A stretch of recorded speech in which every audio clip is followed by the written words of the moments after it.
Hi guys, welcome back to the Curly Reader. So today I'm going to do the mid-year book Freakout tag. This is a tag that was created a number of years ago. I will link the original video down below in the description box, but this is one that is pretty common on BookTube, and so I'm really excited to kind of take a look at what I've read the first half of 2019 and give you some feedback on some of my favorite books. So I have my notes with me here, so if I keep looking down, that's what I'm looking at.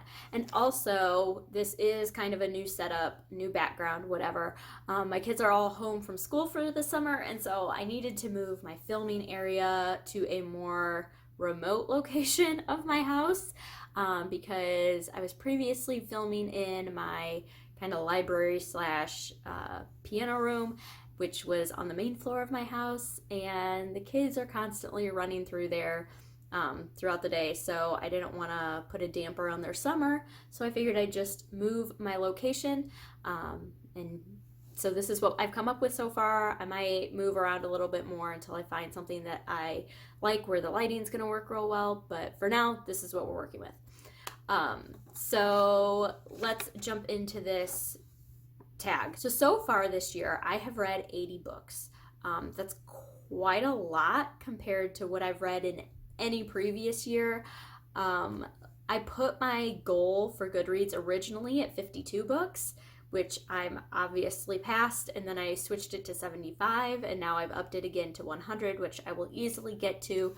But to put things into perspective a little bit, of those 80 books, 51 of them have been middle grade books. So even though the number is really high, the page count and the content count isn't exactly at my level. But a lot of those were due to middle grade March. And then also, as I've stated in previous videos, I do read quite a few middle grade books because I like to read what my kids are reading, and I like to be able to recommend things to them. And also, I just really like middle grade books, so that's what I do. So I've read 51 middle grade books. I've read 7 young adult books and 22 adult books. Of the 80 books, 16 of those have been graphic novels, so that's not too bad. I thought more of them would have been graphic novels, but it's only been 16 of them. And then also 38 of them have been audiobooks and 42 print books. So that's kind of how my reading experience has broken down. Like I said, I've said previously, I do read a lot of audiobooks, and so that didn't really surprise me that I have 38 audiobooks and 42 print books. Of the 42 print books, 16 were graphic novels, and so that's actually quite a bit, that number is quite a bit higher as far as print books that I've read throughout the year, so I'm really proud of myself for that one. And this past month especially, in June, I've been reading a lot of print books, and so that's been really exciting, kind of getting back to the way that I really love to consume books, and so that's been nice. So that's kind of how my numbers have broken down.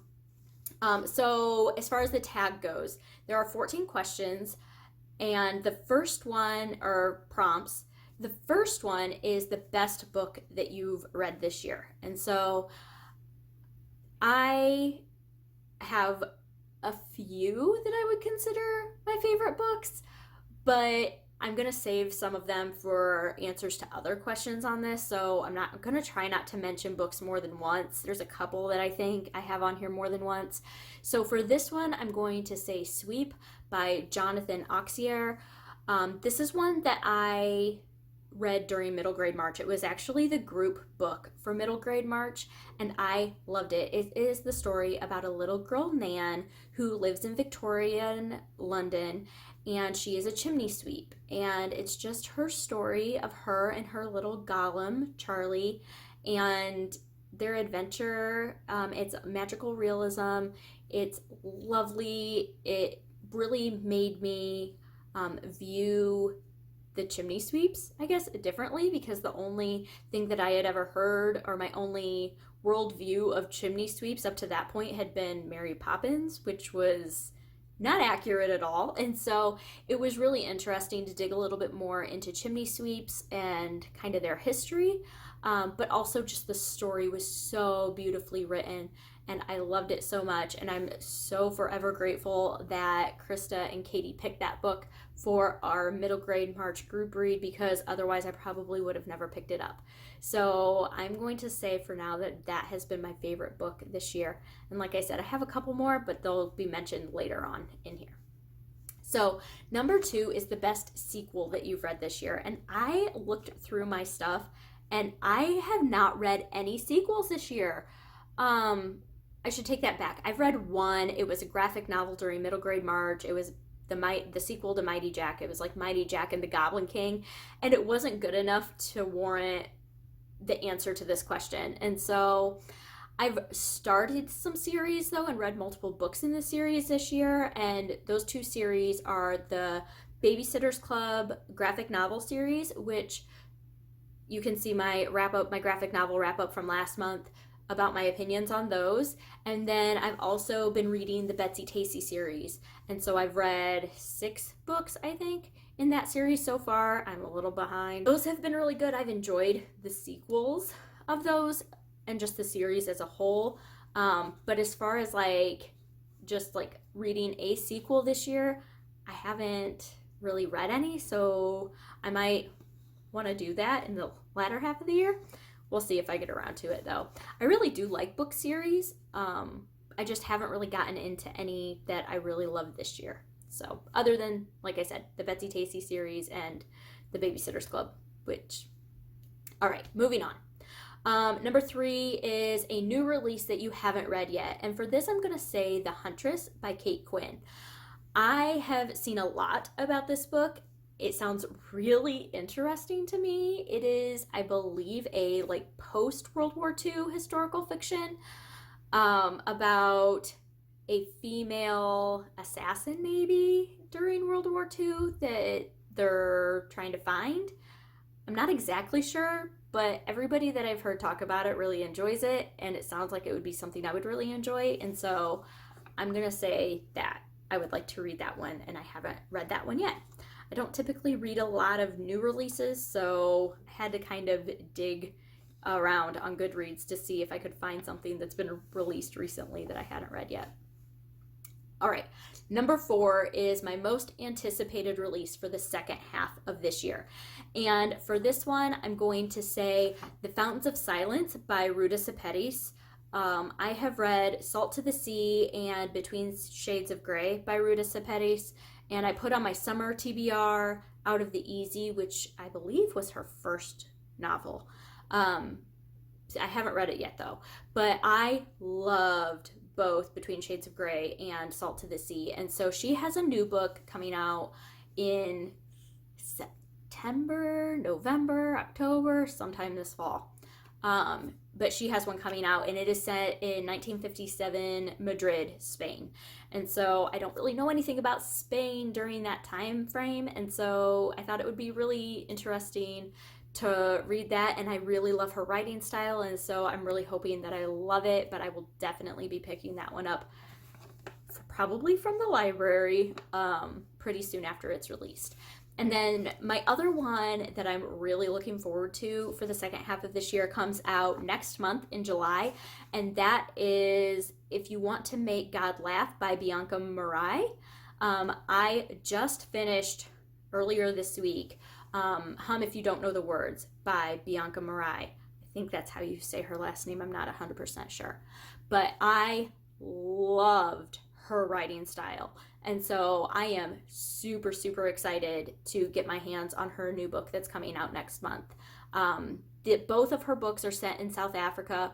The one that I just finished, Hum If You Don't Know the Words, was set in the 1970s during apartheid. And I believe her new one is set in the maybe in the later 80s. It's right after apartheid, I believe. But they're both set in South Africa, and Bianca Marais was raised in South Africa, so there's that. But I completely fell in love with her writing style, and I'm super, super excited for If You Want to Make God Laugh. So that is my answer for that. All right, number 5 is my biggest disappointment of the year, and this is hands down Educated by Tara Westover. This book everybody has been raving about, and Bill Gates recommends it, and Michelle Obama recommends it, and all these really famous people love it, and even non-famous people, everybody just seems to absolutely love this book. And so I got it thinking this is going to be life-changing, and I hated this book. Like, I have such a burning, like, ugh, about this book that I did not like it at all. It bugged me. I was not on board for it. For me, it sounded too fresh. It sounded like like Tara had just gotten through this and she wanted to write about it to get her feelings down and didn't take time to process it herself. And she had a chip on her shoulder and she wanted to stick one to her family. And not a fan. Not a fan at all. But yeah, so needless to say, I was pretty disappointed that all these other people absolutely loved it, and I felt so strongly negatively about it. Um, so yeah, that was definitely a huge disappointment for me. And then number 6 is your biggest surprise. And for this one, I'm going to say Unbroken by Laura Hillenbrand. And this one was one that it was chosen for my in real life book club pick. And it's kind of been on my radar for a while. I knew what it was. I had seen the movie long ago, a few years ago when it came out. And I enjoyed the movie and thought, oh, I've seen the movie. I don't need to read the book. Kind of know what the story's about. And it just wasn't, it was on my radar, but I never really thought I'd ever get around to reading it. And then it got chosen for my book club pick. And I was like, okay, I'll give it a whirl. And I loved this book. This is one of the ones that was a contender for my favorite book of the year so far. I loved this book so much. It follows the life of Louis Zamperini, who was an Olympic track athlete in the 30s, I believe. And then he was a bombardier during World War II, and he was in a plane that crashed into the Pacific Ocean. And he survived on a raft in the Pacific Ocean for 42 days, I believe, and then was eventually picked up by the Japanese and was put in a prisoner of war camp in Japan and survived that, and then came home. And he eventually became an evangelist and ran a camp for wayward boys. And it was such a remarkable story of just courage and perseverance and life purpose and forgiveness. And I just completely fell in love with this story. And so this is one that I highly, highly recommend to everybody, because whether you like historical fiction or you are just looking for a nonfiction book to read, or even if wartime stuff isn't your thing, I still think that this story is just so important and so inspiring. And so I loved this book, and I really didn't think that it was going to be anything super special. So definitely a big surprise for me. All right. Number 7 is my favorite new author. So whether it's a debut author or just a new to me author. And for this, I'm going to say Elizabeth Acevedo. I read both The Poet X and With Fire on High this year. I listened to them both on audiobook, and she narrates her own audiobooks, and I loved both of these books. Her narration is remarkable. The first book, The Poet X, was written about a 16-year-old who gets into slam poetry, and it's written in a inverse kind of style, and so the author was able to really narrate it in a way that you get to hear the way that she wanted you to hear it, and say the poetry the way that she intended it for it to be read. And so I really, really loved that. And then With the Fire on High is a story that's just written in novel form, and it is about a 17-year-old, 18-year-old Amani who has a 2-year-old daughter. It's her senior year of high school. She wants to be a chef, and she's really struggling with her responsibilities and being able to pursue her passion. And it was so wonderfully done. Both of these stories were just beautiful, and I really, really loved Elizabeth Acevedo's way of writing and way of narrating both. So my other favorite author for this year is Bianca Marais. The writing in If You Don't Know the Words was so beautiful.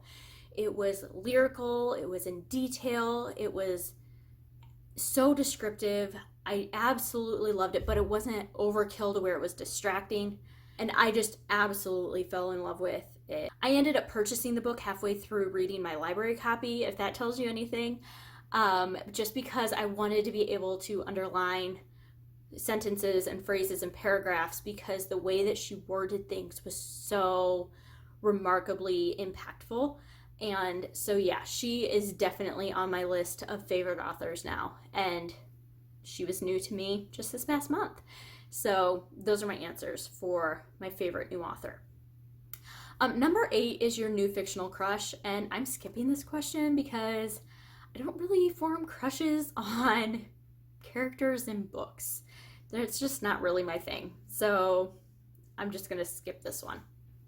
But number 9 is my favorite new character. And for that, I'm going to say Beauty in If You Don't Know the Words by Bianca Marais, because she was just such a remarkable character. I don't think I've mentioned up to this point, If You Don't Know the Words is a book that is set in South Africa during apartheid in the 1970s, and it's dual perspective. It follows the lives of a 9-year-old little white girl, Robin, and a 50-year-old black lady, Beauty. And their lives intersect throughout the book, and it's just kind of their two different perspectives of apartheid and the division that it caused. And it was just really, really well done. It showed the similarities between both of the stories and the differences, and it was so good. I want everybody to read this book now. But yeah, so that was one of my favorite characters of the year, was Beauty, because she was just such a good character and really, honestly had an impact on me personally and inspired me personally, and I love that. And so that was one. Another of my favorite characters was Amani from With the Fire on High. I just found her personality and her drive just wonderful, and her love for her daughter, and the way that Elizabeth Acevedo wrote her as a character and her development as a character throughout the book was done so well, and I just really respected her and admired her, and I had a lot of compassion for her.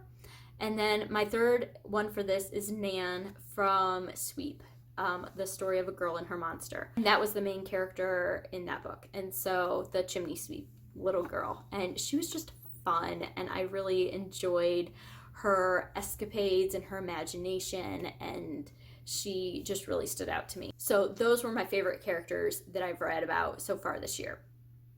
Number 10 is A Book That Made You Cry, and this, without a shadow of a doubt, goes to Until Tomorrow, Mr. Marsworth by Sheila O'Connor. And I have talked multiple times about this book and how it made me sob hysterically. Not because it was sad necessarily, but just because it was so heartfelt and I loved it so much. And I think it was just the book that I needed at the time, and it was very cathartic for me. I don't know, but I sobbed like a baby reading this book. This book is about a little girl, Marnie maybe? Starts with an M. I don't remember now.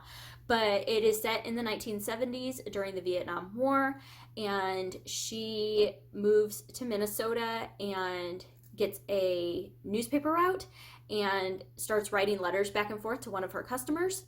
And the whole book is written epistolary, so it's written in letters, and it's the letters back and forth between her and her elderly customer, and she's very concerned about her brother being called up for the draft, and she doesn't want him to be called up for the draft, and he doesn't want to be called up for the draft. And so it just kind of explores that topic of conscientious objectors and society's view on them during the Vietnam War and how that impacted kids and their feelings about it. And it was just so good. And I want everybody to read this book too, because I don't think it is talked about enough. I think it is wonderful. And yeah, go read it if you haven't already. But even if it makes you cry, you should still read it. And then my other answer for this is Bridge to Terabithia, which I also read during middle grade March. And this one, I didn't cry reading the book, but I listened to the audiobook of it, and in the version of the audiobook that I listened to, there was an interview with the author and her son um, at the end of it. And in that interview, it's revealed that the whole book was based off of her son's true events in his life. And the book was written as a way for Catherine Patterson to process what was going on with her son and with herself. And through that was the part that really made me cry, because after I finished the book that afternoon, I watched the movie and I was heaving, sobbing. Like, my husband had to take the kids out of the room because they were very concerned about me and my well-being, because I could not like control myself because I was crying so hard. And it was because I had found out that the book was based off of this mother's, processing and healing experience from what was going on with her son. And I just couldn't handle myself anymore. And so this book was so remarkable. And honestly, I think that knowing that, it affected my rating and my feelings about the book. So yeah. But anyway, that definitely made me cry as well. 2 middle grade books. Who knew? So those were the books that made me cry. And then number 11 is a book that made you happy. And for this one, I chose the Babysitter's Club graphic novels, just because they were so nostalgic, and it was just such a good time reading them. And I really enjoyed them, and just kind of, it took me back to when I was a kid and reading them for the first time. But yeah, so they were just fun. And then my other answer for this is Class Mom by Lori Gelman. And this is the story of, I don't remember what her name is now. I don't remember the main character's name. But this lady has 2 daughters who are in college and 1 son who is just starting kindergarten. And she gets kind of roped into being the class mom. And so since she is so seasoned, she takes on a very sarcastic tone in like her emails to the class and her view on things. And it was just so much fun to read as a mom of kids that are in elementary school, and knowing these emails that go out and the expectations and all of that. Seeing such a sarcastic view on it was really funny to me, because I can commiserate with a lot of what she was going through. So I just thought it was really funny. There's a sequel to it coming out in September, maybe August. Maybe August, but later this year. And so I'm going to be picking that one up too. But it was just funny. It definitely made me laugh, and it made me happy to read it. Number 12 is the most beautiful book that you have bought or received this year. I read a lot of my books from the library, and so, or via audiobook, and so I don't buy a lot of beautiful books and things like that, but I do thrift books. And so the one that I picked out that I've thrifted this year that I thought was the most beautiful is The Invention of Hugo Cabaret. And this is by Brian Selznick, and not necessarily the cover. I mean, the cover is beautiful too, but not necessarily the cover, but just as a book itself, this book is exquisite.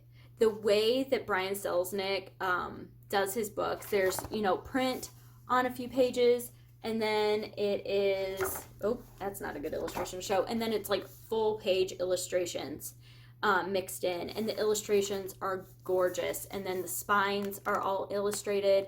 And so I was so excited to find this when I thrifted it. I found it for like $3 or $4, and I was just super, super excited. And so this is just an absolutely beautiful book, and I'm really excited that I own it. And so that is the one that I chose for that, because none of my other books, the covers really stood out to me. And so that was the best I could do. All right, number 13 is a book that you need to read by the end of the year. And for this one, I'm going to say Jurassic Park by Michael Crichton. This is very out of left field, I'm sure, but this is one that I have owned for years, and I have wanted desperately to read it for years, and I never have. Timeline by Michael Crichton I've read, and it was so good, and I really, really want to read Jurassic Park. I love the movies, and I started reading this probably 4 or 5 years ago. I probably got maybe, oh hey, there's a bookmark. I got that far into it. That's how far. 2015. So yeah, 4 years ago. But I need to read it. I really, really want to read it. And so my goal for the end of the year is to read Jurassic Park, which, like I said, is a little out of left field, but it's one that I just really want to read, and I want to do it this year. So that is my goal for the end of the year. The last one is my favorite book community member, and so I'm going to name a couple people here. The first two that I'm gonna name are my two all-time favorite booktubers that have just, I enjoy watching their videos. I will watch every single one of their videos, even if the topic doesn't necessarily interest me hugely. I will still watch it because I'm inspired by their creativity and by their enthusiasm. And those two people are Spencer from Common Spence and Kayla from Books and Lala. Both of those people are completely different from me as a person. Their channels are completely different from what I view my channel being, but their creativity, their love for what they do, and their view on books and just everything I really admire and I appreciate, and I really, really love watching their content.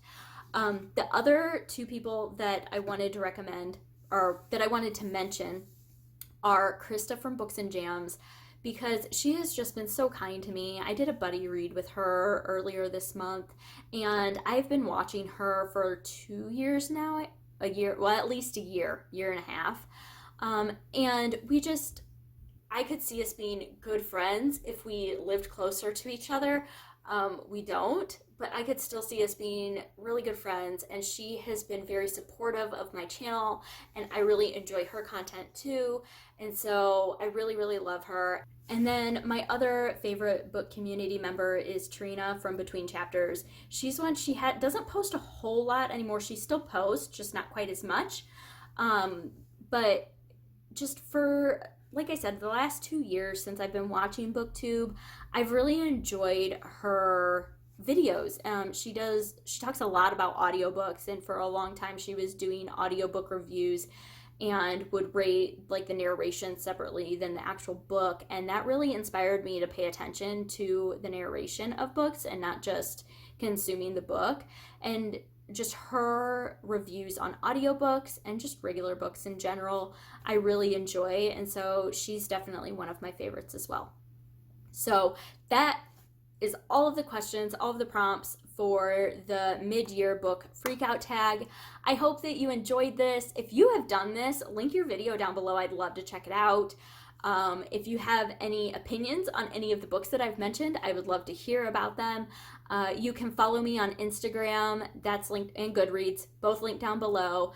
But I hope that you enjoyed this. I hope that you stick around and subscribe. And until next time, see ya.